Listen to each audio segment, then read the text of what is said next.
আজি জলফাই আচাৰ বনাব লৈছোঁ। জলফাইখিনি ভালদৰে বইল কৰি ৰ'দত অলপ শুকুৱাই লৈছোঁ। তাৰপাছত ইয়াত মছলা লৈ লৈছোঁ। জিৰা, ধনিয়া, কালজিৰা, শুকান জলকীয়া গুড়ি কৰি লৈছোঁ।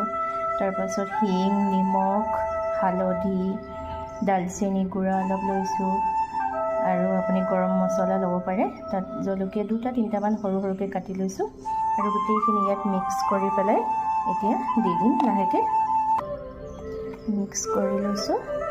তাৰপাছত ইয়াত দিম মিঠাতেল অলপ। একেবাৰে চিম্পল ৰেচিপি হয়, সকলোৱে খাব পাৰে।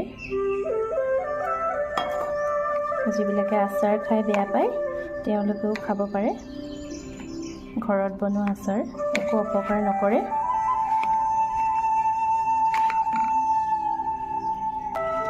ভালদৰে মিক্স কৰিলোঁ। তাৰপাছত অলপ নেমু ৰস দিম।